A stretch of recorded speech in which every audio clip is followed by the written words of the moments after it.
Well, good morning. Brother Chad Long here from Delhi Baptist Church, and this is my new Bible. It looks black in that picture, but it's not black. It's actually a gray color. It's very pretty. Just a gray. I don't know why it looks black on the screen. But let's see for contrast. That's black. This is more of a light gray. It just doesn't look like it on the screen. Anyway, it's got my name on it, so I guess I'll keep it. Nice Bible, but it's just not my Bible. It's weird. Mine's not completely unusable yet. It's just the pages are falling out, and I don't want to lose any pages. I want to keep it and reference it from time to time. But I won't be using it as heavily as I did before. This will be my first public usage of my new Bible. So anyway. I love Bibles. I collect them. I've got a bunch of them that I don't really get to ever use. I've got Bibles that belong to my mama, Bibles that belong to my granny. Some I had when I was younger, and then study Bibles. And man, I bet I can count 15 Bibles in this room. And I probably only used 2 or 3 of them, to be honest with you. Anyhow, I hope you guys are having a wonderful morning. I want to direct your attention to 1 Peter chapter 1. Just one text verse today. We'll keep this short and simple. It's a Monday. There's lots to get done today. But if you would just direct your attention to 1 Peter chapter 1, verse 8. And I'll give you time to get there. I'm not in any hurry. I want to bless you this morning.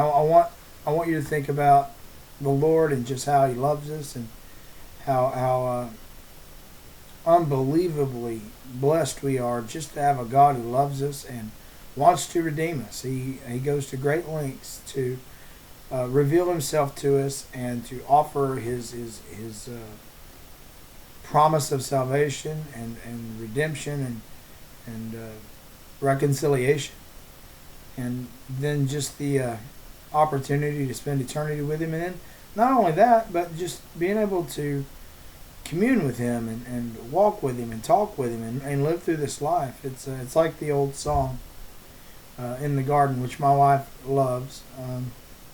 He walks with me and He talks with me, and He tells me I am His own, and the joy we share as we tarry there none other has ever known. Anyway, actually, I'll go off on a tangent for a moment. Somebody made fun of that song recently. It was a comedian. He was just saying that the song doesn't.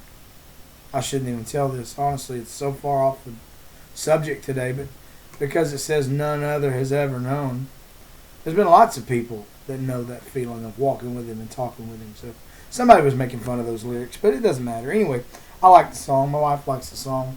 It's pretty. Verse 8, we've had time to find that. 1 Peter 1:8. Whom having not seen, this whom here is a reference to Jesus. If you were to back up into the last verse, it talks about the honor and the glory at the appearing of Jesus Christ. So the last 2 words of the last verse were Jesus Christ.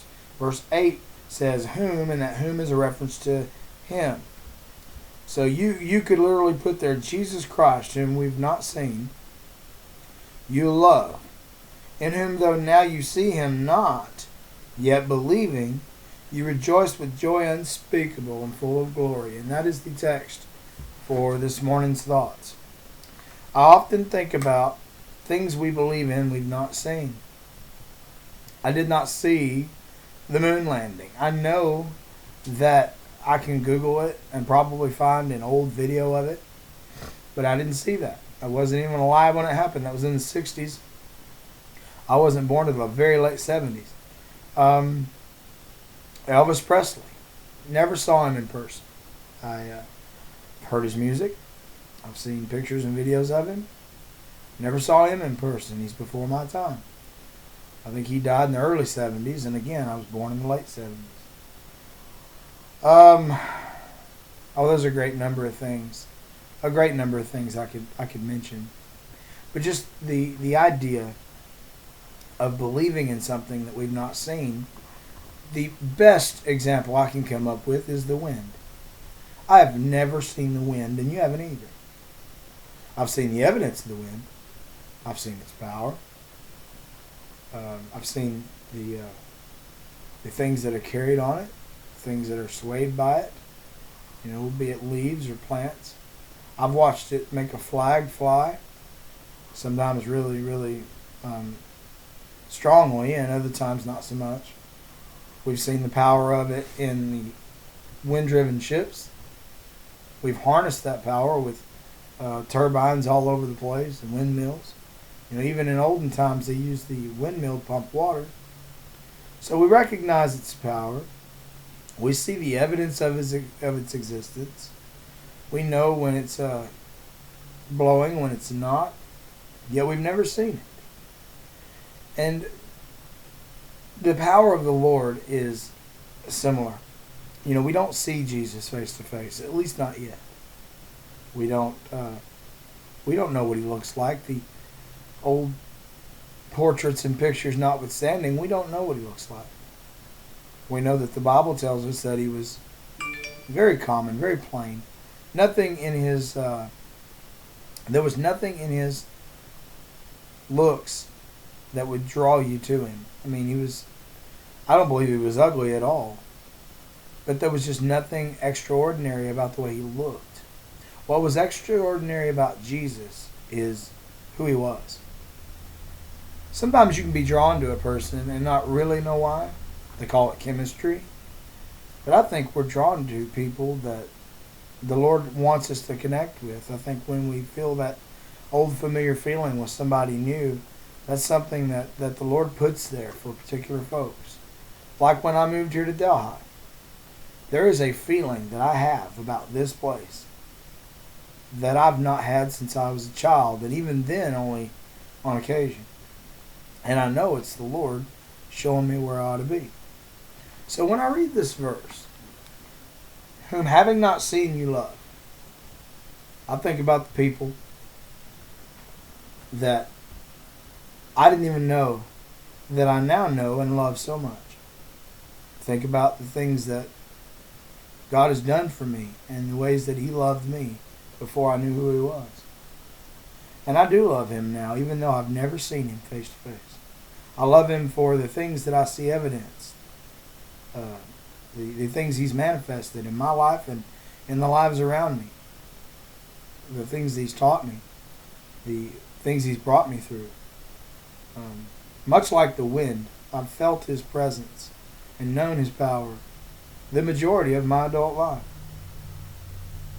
Though now you see him not, yet believing. The comfort I find is in knowing I will see him. And I don't have to have seen him face to face to believe. I think there's a special blessing for people who have trusted God solely on faith, who've needed less convincing than others. Some people just need a whole lot of convincing. Some people just attach themselves to God almost immediately after they learn of him because they just want to believe. I think he strengthens that in us, and I think he blesses us for it.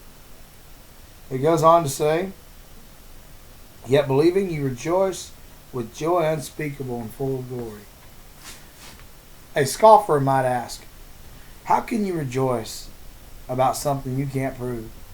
How can you be so excited and happy about something you've not personally seen? I have never seen heaven. Not in a dream, not in real life, not even in my imagination can I picture what heaven must look like. We sing a song sometimes. How beautiful heaven must be, sweet home of the happy and free, fair haven of rest for the weary. How beautiful heaven must be. I cannot imagine. But I know that it's by faith that we see. For we walk by faith and not by sight. And I have never believed in anything more than I believe in Jesus Christ, my Savior. And because I have that faith, I have joy unspeakable and full of glory. And if you know Jesus as your Savior, you have it too. The best evidence for who Jesus is and what Jesus has done is found in the change He made in me. I know who I was.